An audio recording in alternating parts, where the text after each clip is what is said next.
Daryl and Dante Sutorius personify happiness and success. She loved the idea of being able to present herself as a doctor's wife. He treated her like a queen.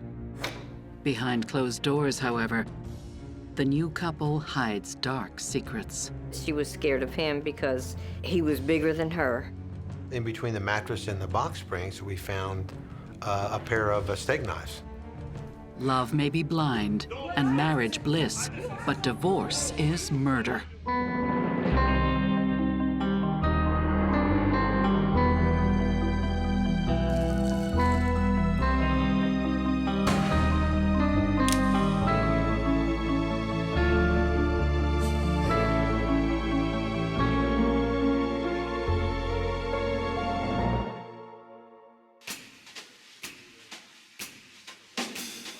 Six months after a painful divorce, respected heart surgeon, 55-year-old Daryl Sutorius, decides to give love a second chance by enrolling in a Cincinnati dating service.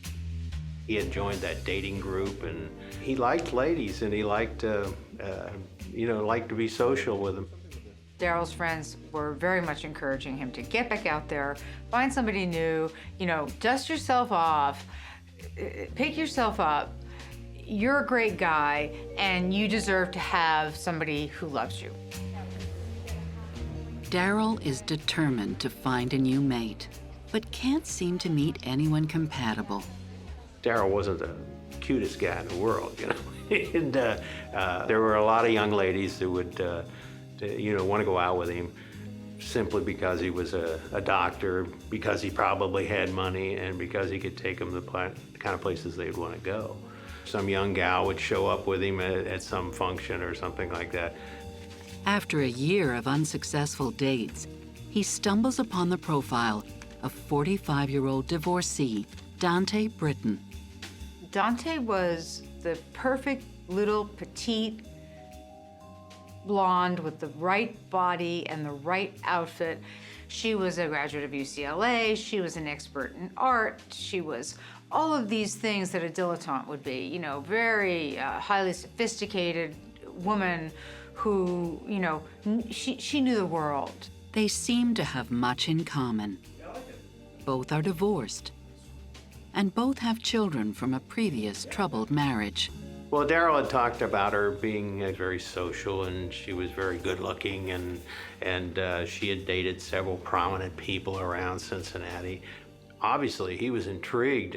When Daryl met her, here's this woman who, is enthralled with him and what a great man he is and what a big surgeon he is. Daryl and Dante are convinced that at last they've found the perfect mate in each other. Daryl described her as being very, very petite and very pretty and very sophisticated, and he was enamored with her, totally enamored with her. I guess that meant a lot to him, that he was going to have this a queen on his arm, and people would admire him for having that. It was all beautiful, wonderful, everything's great, she understands me, She loved the idea of being able to present herself as a doctor's wife. She really played up being the wife of a thoracic surgeon. She's the kind of woman who looked good in a bikini, even at her age. She seemed like a very nice, classy lady. She would be dressed in her furs and her jewelry. She believed in taking care of herself, and I hate to use the terms high maintenance, but she was high maintenance. She'd get her makeup and her hair done. Daryl woos her lavishly.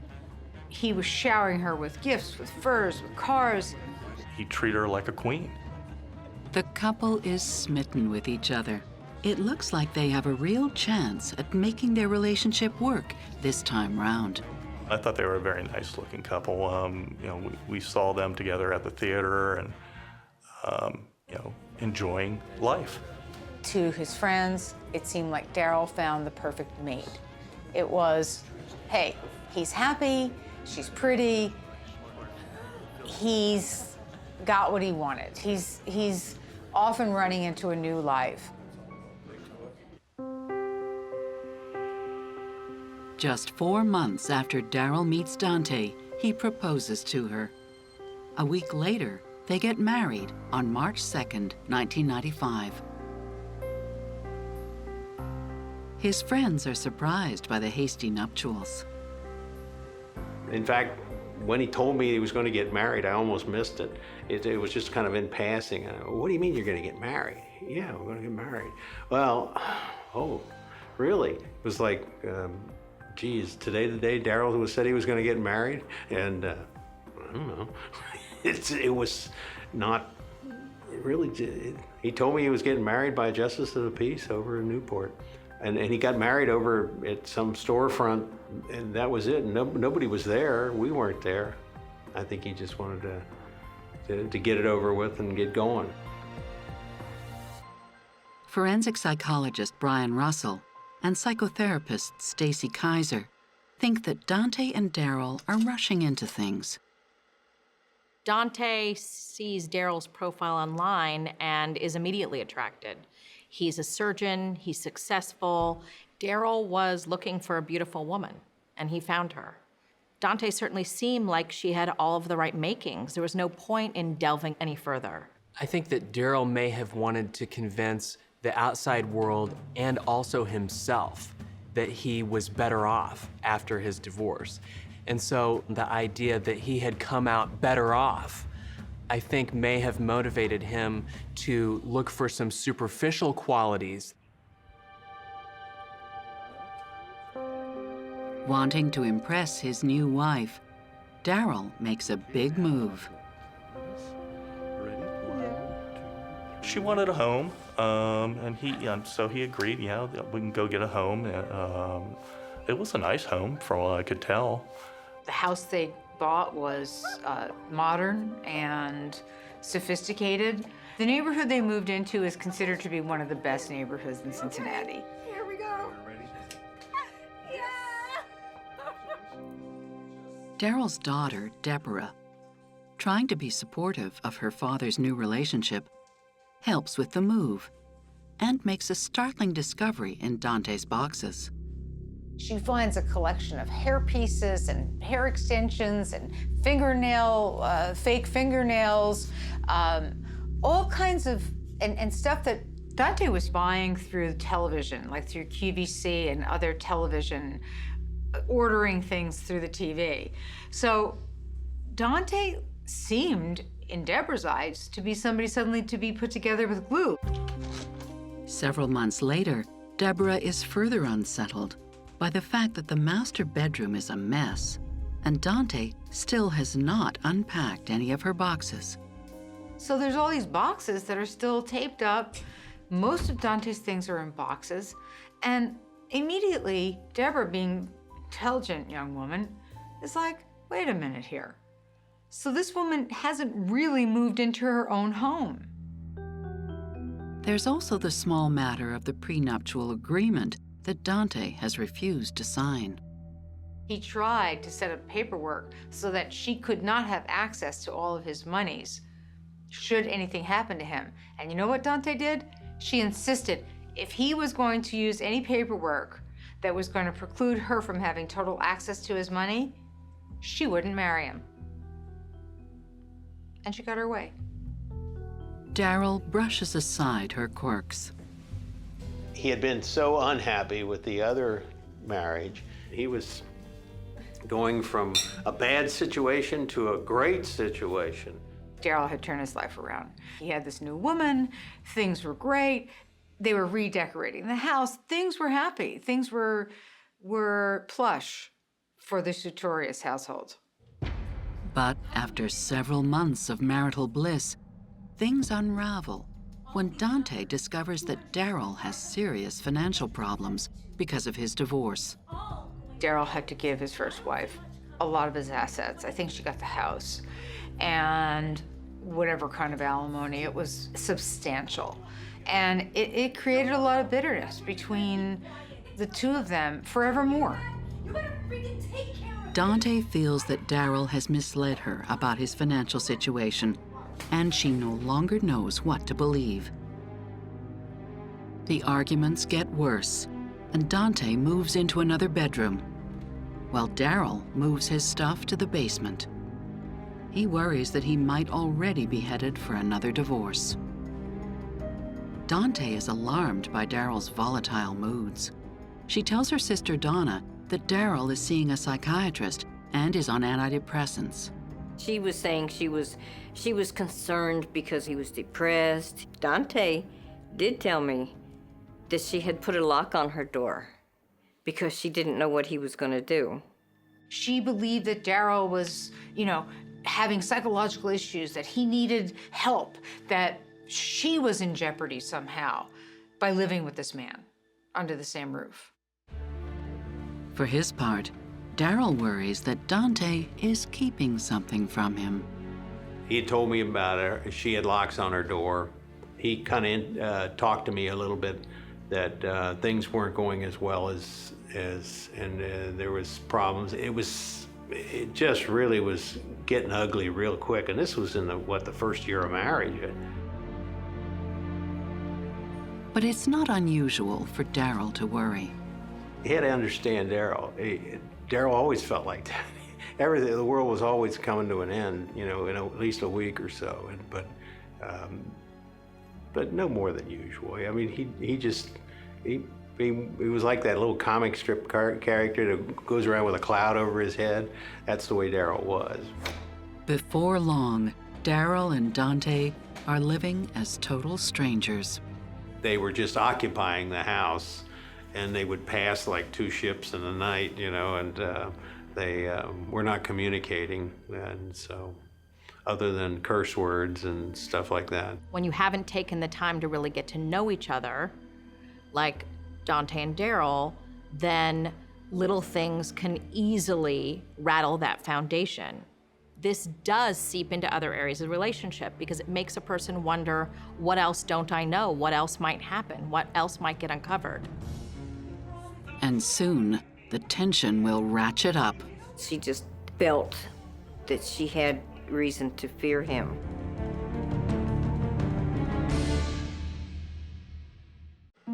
The Sutorius couple appears to have it all.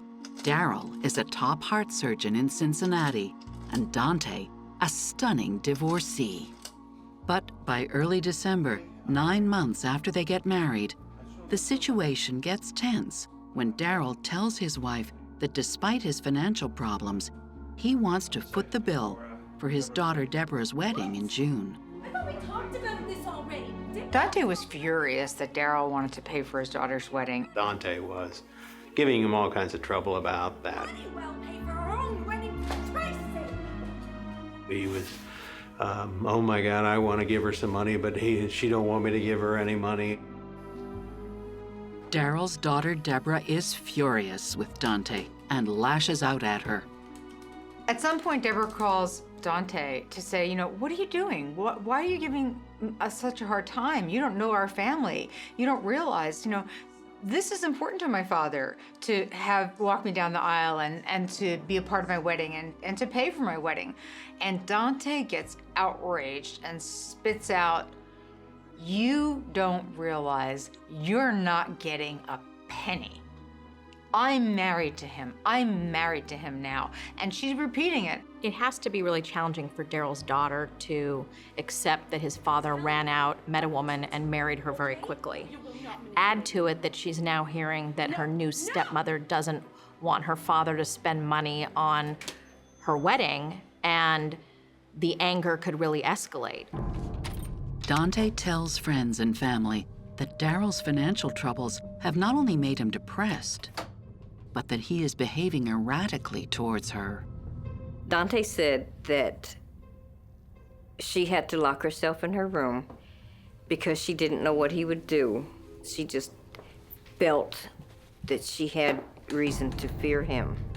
She had knives that she was ready to use at any given moment to protect herself from Daryl. She believed that Daryl was, having psychological issues, that he needed help, that she was in jeopardy somehow by living with this man under the same roof.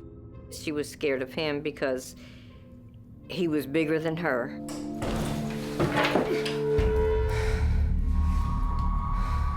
You know, you got this 6 foot some guy and then this little tiny frail woman. And he would come home late some nights and she didn't know where he'd been.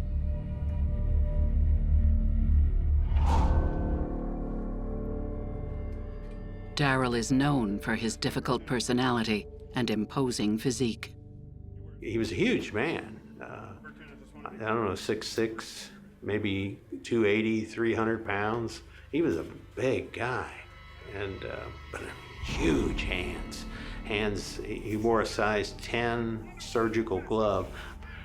They said that he was really a tyrant in the operating. Everything had to be perfection, and he evidently made some real enemies in the operating room and around his professional life. But that was the way he was. He demanded perfection. But he was like, I don't know, he was two different people. And some people tried to identify him as that tyrant and as that bully. In late December 1995, the marriage comes to a breaking point after a particularly nasty fight, when Dante shows him that she has a gun. Dante claims that she needs it for protection from Daryl. Daryl is afraid. It was hard to believe that anybody that big and strong and imposing would be afraid of I mean, she was just a tiny little thing. Was, you know, having known Daryl as well as I do, you know, he's always afraid of imminent doom and all this and that and the other thing, and you tend to dismiss some of that. What I said to him at that point was, you know, you make it awful hard to be your friend, don't you, Daryl? No one knows what is going on. There was so much chaos in the house, and both of them were describing these weird and horrible scenes that they were living through together in the house. It seemed like both of them were exaggerating. Daryl himself has anger management issues. He has a history of having a bad temper. He's a big guy. It's really hard to believe that someone like him would not only stay with a woman like this, but would be so afraid. And so I think it makes people wonder if it's all for show. Is Daryl trying to get attention? Is he trying to make people hate his wife? Like, why would he be doing something like this? It's hard to know the truth of what's happening under somebody's roof based upon what either partner tells about it. I think that usually there is some truth that lies in the middle that gets very difficult to sort out until afterwards. Daryl contacts his lawyer to take a look at his options. However, he is reluctant to have this marriage end so quickly, especially with no prenup signed. He did not want this to end because of what he's going to look like second time around. He didn't want to look like a fool. He didn't want to look like, he didn't want to lose some more money.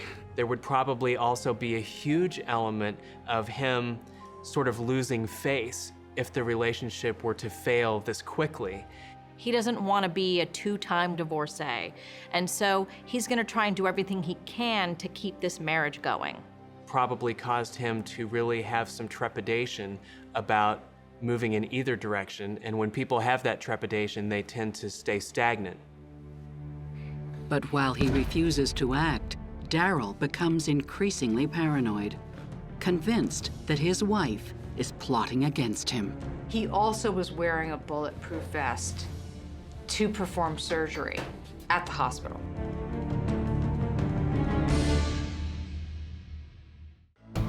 The Sutorius marriage is rapidly disintegrating, and their upscale home has become a combat zone.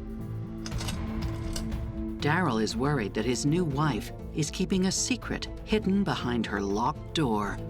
Well, the way he described it to me was, he said, I had a couple of scotches one night, got up my nerve, and went up and busted the door in, and went in and looked around and found this gun.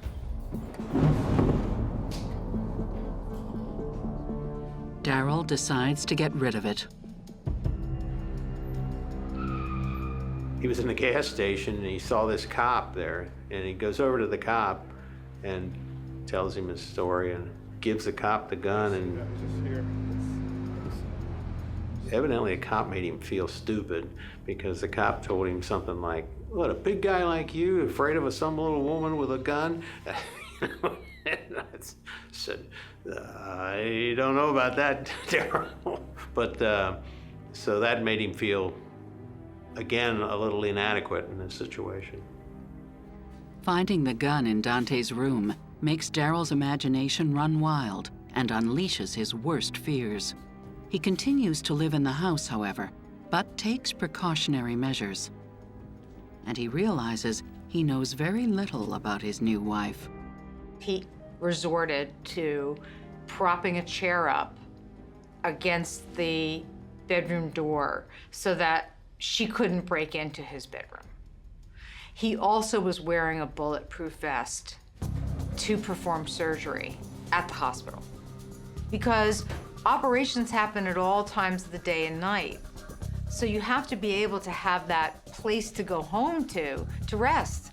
He knew that there would be times where he'd have to return to home. It was a horrible, dead zone, and he was afraid for his life. I know that he was scared being there. I can't imagine what it would be like. Worried that his paranoia is spiraling, Daryl decides to find out more about the woman he's living with. Daryl calls and gets a hold of Dante's mother and is hoping that he's going to hear good news, like that, geez, Dante isn't bad and it's all going to be okay. Daryl actually contacted my mother, and I imagine it was kind of like a last straw because he didn't know where to turn. But I think to call my mother would have been really reaching out for help, because who knows a child better than their mother? To Daryl's horror, he discovers that everything Dante has told him is a lie.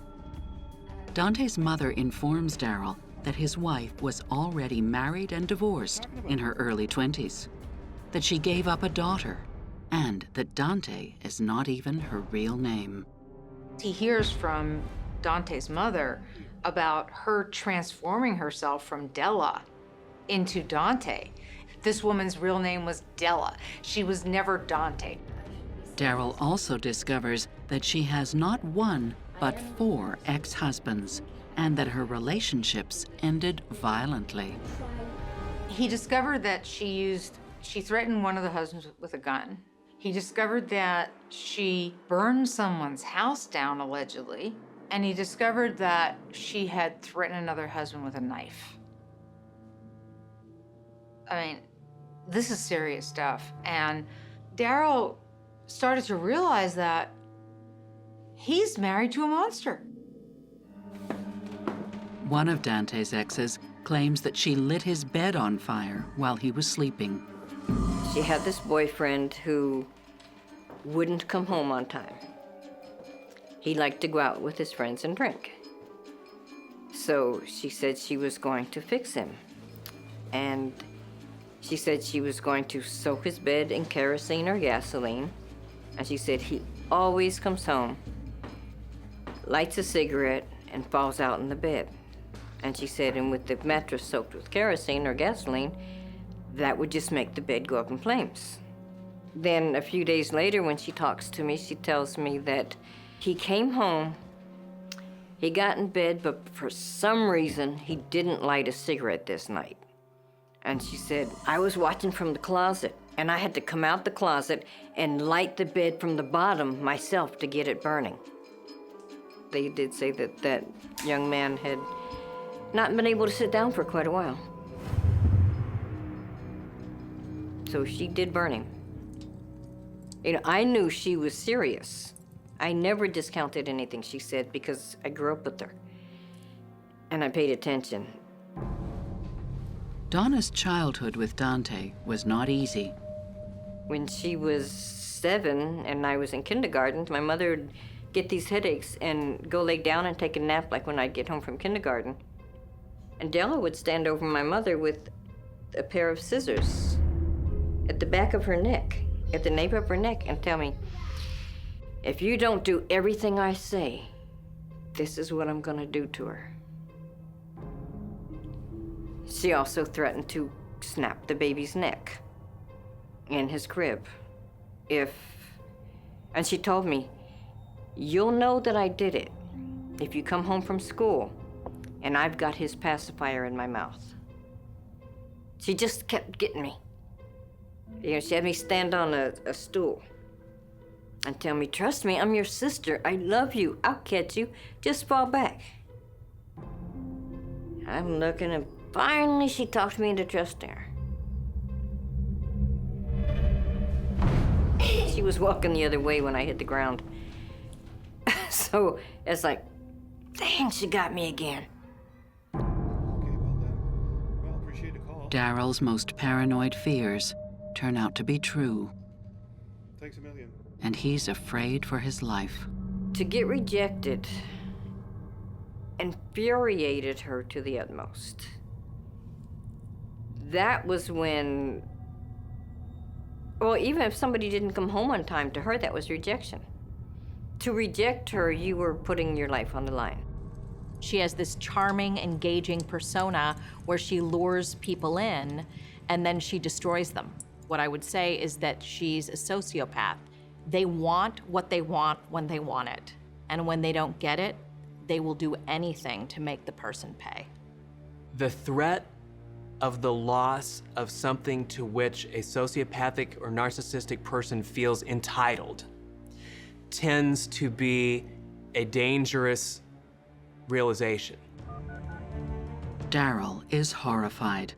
He realizes his whole world is in jeopardy and that he needs to get a divorce in a hurry. I need to get paperwork done. He came to a point where he realized, oh my God, I made the biggest mistake of my life. I have married this creepy woman, this horrible woman, this poser, who has this horrendous past. And I never did my homework. And I have to get out of this. I have to save myself.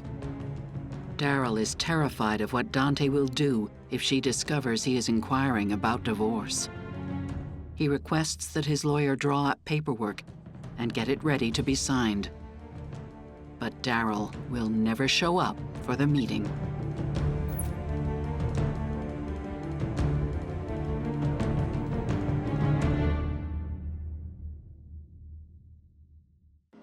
By early February 1996, having discovered his wife Dante's frightening past, Daryl Sutorius realizes he urgently needs to get out of the marriage.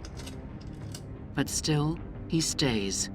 He doesn't want to lose another house in a divorce, even temporarily. The thought of losing another house was just something he couldn't deal with, and that's why he was staying there. I said, Daryl, get the heck out of there. You know, if you really are afraid for your life, get out. Daryl's shocking discovery that his wife is not only 4 times divorced, but also potentially a killer, had to have literally left him panic-stricken. And yet, what we see is that he's still trying to weigh out his options. He's so worried about this second divorce and losing his prized possessions that he stays. He should have immediately gone into flight mode, but he doesn't. And I think that that is reflective of probably how he felt for having really not gotten to know her better. Hoping to expedite the divorce, his lawyer does all the necessary paperwork. But Daryl never shows up to sign. Daryl also fails to show up to work. Nobody knows where he is, and his colleagues are frantic. Our police dispatcher got a phone call from Dr. Sutorius' secretary, very concerned because it was a Monday morning. He didn't show up for scheduled surgery. There were numerous pages that he did not answer throughout the weekend. Immediately they knew something was wrong. Daryl doesn't behave that way. The fact that there's no phone call, there's nothing, it's completely out of character for him. The police are dispatched to the Sutorius house to look for the missing heart surgeon. So that officer, along with another officer, went over to the Sutorius residence and knocked on the door. And Adela answered. And initially, she said he was at work. And they informed her, no, she's not at work. The secretary called the police concerned because he wasn't there. He didn't even show up for a scheduled surgery. And she said, oh, well, then he's away on a weekend trip. Are you sure he's not here? Well, you're welcome to come in and check the garage. So she kind of led him into the garage area to where his car was, and they found his car in the garage.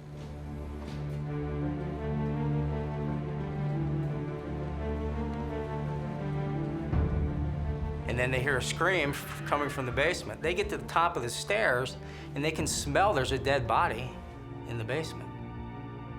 And they go down there, and there's the crime scene, and she's shaking him, trying to wake him up, and yelling at him, and telling them, you know, get him to wake him up. What's the matter with him? Their first reaction was that this guy killed himself because of the way the scene was. When she first found her husband dead in the basement, she convinced police that, oh my God, I am horrified. This is the worst nightmare for me. My husband killed himself. She was just hysterical, and they took her upstairs to remove her from the scene to calm her down, to try to calm her down. Dante claims that her husband must have committed suicide as a result of their financial and marital problems. Then she does something really strange. But you know what she said, what she yelled at him when they were carrying his body out of the house? Are you mad at me, Daryl? What does that mean? Are you mad at me, Daryl? This is a very puzzling case for law enforcement because they know that he's larger than she is, that women don't tend to do these kind of violent acts as often as men. Daryl has a history of suicidal ideation and depression, and we know that that can recur. It doesn't have to, but it can. So it does make a case for the fact that he did kill himself. Daryl's friend Richard immediately contacts the police with another version of events. I was just shocked. It was something beyond my realm of belief, you know, or anything I had ever experienced. I got a hold of a detective out there, and I said, I know who killed him. And he said, yeah, who? And I said, well, his wife, Della, or Dante, or whatever she goes by. And he said, well, how do you know that? And I said, he told me to tell you that if something happened to him, that's what happened. He would never have committed suicide with a gun. He would have figured out some cocktail to take that would, you know, he'd lay down, go to sleep, and that would be it. When Cincinnati lead investigator Tom Boeing arrives on scene, he notices something very unusual in the house. It looked like he lived in the lower level. Dante was living on the second floor in a small bedroom with a big lock on the door, which was just filled with unpacked clothing. In the search of her room, in between the mattress and the box springs, we found a pair of steak knives. An inspection of the blood spatter at the crime scene raises suspicions. He could not have shot himself in this manner and for the blood to end up where it did on him and on the couch. Tom believes the evidence points to murder. Daryl's children are in shock, but uncertain how to proceed, they schedule a memorial service and invite Dante. She doesn't attend, and when the autopsy results come in, the police get ready to make an arrest. Who walks out of their house in the late afternoon, early evening, in a bathrobe to be taken to the jail?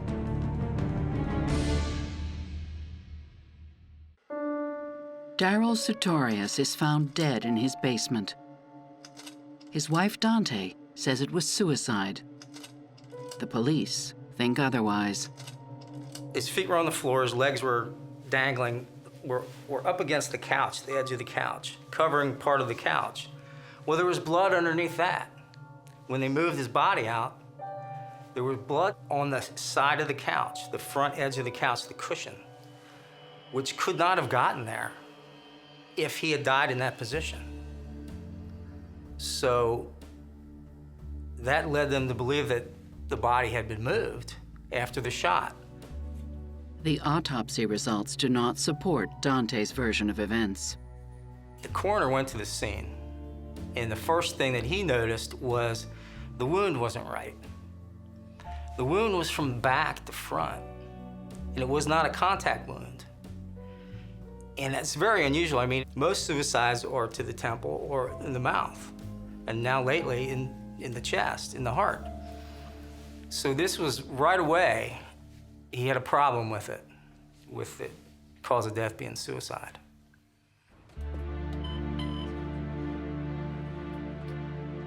Police obtain an arrest warrant, and Dante is charged with the aggravated murder of her husband, Daryl Sutorius. Unbelievable. Hollywood could not have written this. Who walks out of their house in the late afternoon, early evening, in a bathrobe to be taken to the jail, to be booked for your husband's murder? It was a singular story. Looking for answers, Donna visits her sister in jail. There's this thing between me and Della, and she shows herself to me. I did ask, is she behind glass, by the way? When I went to visit, I'm like, is she like behind some thick glass there? Because I don't know how mad she is at me right now, and she's killed at least once. We know it, well, this one, okay? She wasn't making sense. It's like she had all this story in her, excuses, reasons, the whole thing that she'd built up in her head. I don't know what she was trying to explain away, but she kept blaming my mother. I've never burned people up and killed them, or, you know, we were all raised by the same mother. She has a cluster of personality traits that we actually do clinically cluster. We call them cluster B. If you think about selfishness taken to the extreme, narcissism taken to the extreme being sociopathy, you could see two of them there. Is Dante's case for suicide compelling enough to convince a jury of her innocence? The onus is on the prosecution team to prove beyond a doubt that a murder has taken place. All we need is one juror to buy that story. And we don't get a conviction, we get a hung jury, which is a victory for them, because then we'd have to do this whole thing over again, you see? On May 20th, 1996, the first-degree murder trial of Dante Sutorius for the murder of her husband Daryl begins. Dante pleads not guilty and is adamant about her innocence. Her style of dress in the courtroom is described as demure. She had her little cotton dress on. She had a rotation of dresses that she wore, and very prim and proper, and just someone that you would not think and you wouldn't be afraid of. You wouldn't think twice about talking to her. She looked like this fragile China doll, demure, sophisticated. I think that's what she wanted to project. The defense argues that Daryl killed himself. They claim that his erratic behavior leading up to his death, including threats to his wife, clearly point towards suicide. And that there's substantial evidence proving that Daryl decided to end his own life. He was middle-aged, overweight, had some health problems. He had sought psychiatric counseling, that he was on an antidepressant medication. The murder was actually far less likely than suicide. Who couldn't buy that? He was in another relationship that didn't work, and now a new marriage, and right away there are problems. Who wouldn't be depressed? There was some, air of truth that they talked about. His psychiatrist had talked to him about suicide, or he had talked to his psychiatrist about suicide.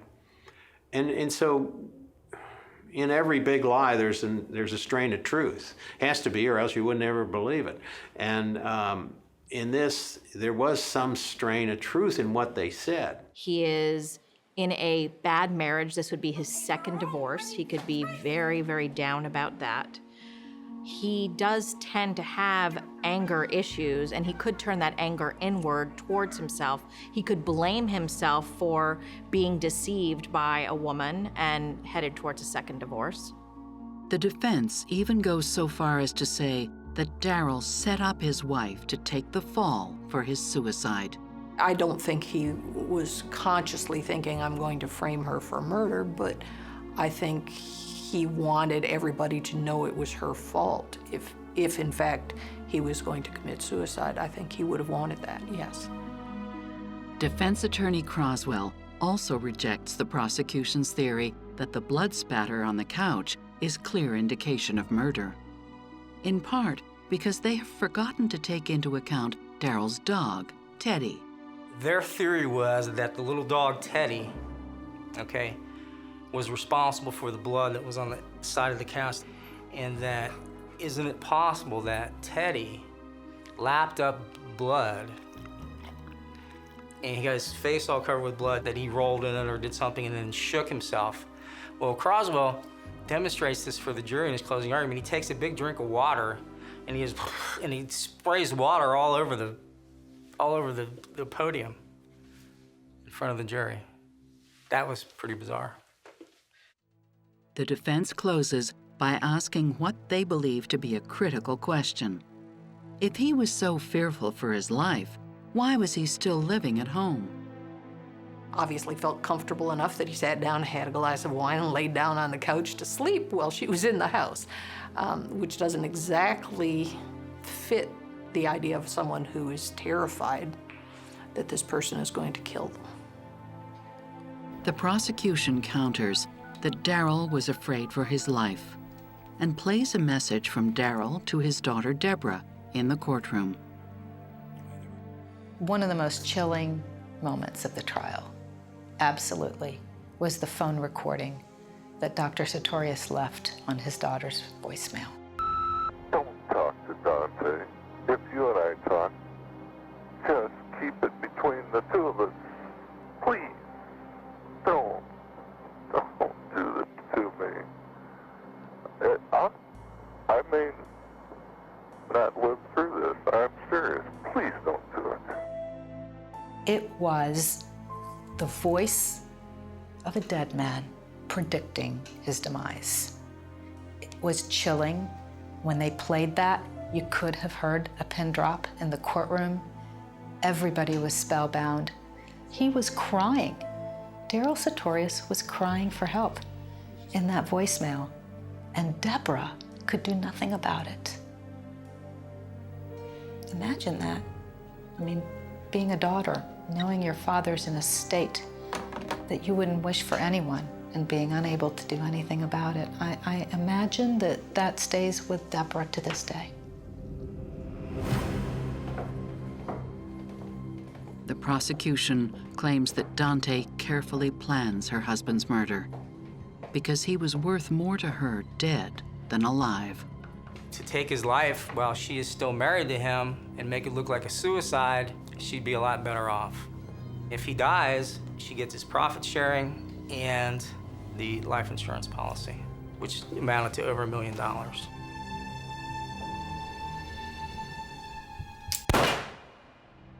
Still, the prosecution worries that someone on the jury might be convinced by the suicide theory. I remember looking at the jury, and I kind of was thinking, are these people smart enough to see this, and that worried me. That was one of the reasons that I thought she might get away with it, is that maybe she had hoodwinked these jurors too. That was the fear that someone might bite on that. That he could have, not that he did, but that he could have, was all they needed. just wanted to grab onto that, and they hit it hard. Della is a very talented manipulator, and I would be concerned that if she killed him, she would be working very diligently on not only her story, but how to weave her way out of anything that anyone asked her. The jury doesn't buy Dante's story that Daryl has committed suicide. Daryl Dante Sutorius, guilty of aggravated murder. On June 7th, 1996, after only 5 hours of deliberation, they return a verdict of guilty. Dante Sutorius is sentenced to life in prison and is branded a notorious Black Widow. It was like shock because, yes, it is true. And it was a relief because finally it's over. I knew it was coming. And throughout the years, just randomly, the thought would come to my head, I wonder whose life Dell is ruining now. Because that's what she had been building up to all her life. And so it's like, in the back of my mind somewhere, there was still that dread, that doom, that one day doomsday is going to come. One day she is going to do what she has vowed to do. I think overestimating her ability to play the shocked, aggrieved, deeply saddened wife of a suicidal physician, and it finally caught up with her. But she had a long history of successes, which I think caused her to overestimate her manipulative powers. Della's guilt is a combination of two factors. It's her backstory, that she has a history of attempting to kill other men, in addition to the forensic evidence that was found at the crime scene. I thought afterwards that, well, doggone it, they did know. They could see through her. And I mean, she was there in this little dress, you know, that made her look like, you know, the mother of all children and this and that and the other thing. And they were able to see through that. So that was a pure vindication as far as I was concerned. Daryl's family and friends feel that justice has been served. They were relieved. They felt vindicated. They felt like she had finally learned her lesson in that finally somebody had seen through her stories. I remember hearing the verdict, and I was sitting in the car. I was in a parking lot of some restaurant, I think, and when they said guilty, I felt a great sense of relief at that. I know my kids, especially my youngest daughter, was always worried that my testimony was going to cause her to come back and seek me out at some point, you know, and it was just pure joy of knowing that Daryl was vindicated. 14 years later, after exhausting every possibility of appeal, Dante Sutorius dies in the Marysville Women's Prison at the age of 60 of natural causes, 3 years before her first eligible parole hearing in 2013. Della Dante Hall Sutorius got what she was looking for. She got everything she said she was going to have all her life. She got what she worked up to. She had the nice big house. She had a Jag, which we heard about often. She had, you know, the good clothes, the furs. All she had to do, instead of killing the man, was love the man. That's all you got to do, be human. And she couldn't. Love is blind, they say. Perhaps he was blinded by her charming abilities, but at the end of the day, you're gonna marry somebody. You really have to have a checkpoint, a cross-check on who that person really is. And I think that's the lesson here. He was unique. He was just, I mean, I don't know how to explain that to you, that he was just somebody you just enjoyed being around. I sometimes sit down and I'm, you know, when I don't have anything to do and think about what all happened and wonder how in the world did that ever happen? I would give anything if he could have called me. As well as, you know, at the time he was calling my mother, if he would have called me. If he would have listened to me, he'd be alive right now. I would have, yes, it would. And I've thought about that a lot. Daryl should have, sorry. Daryl should have fled for his life. He should not have stayed. He should have followed his gut. Well, I felt stupid, first of all, that I couldn't have figured that out and then done something more. And it just a great sense of loss. I think a million things could have been done by a million different people, including me, and but we didn't. So, and that's just it. I wish he was here.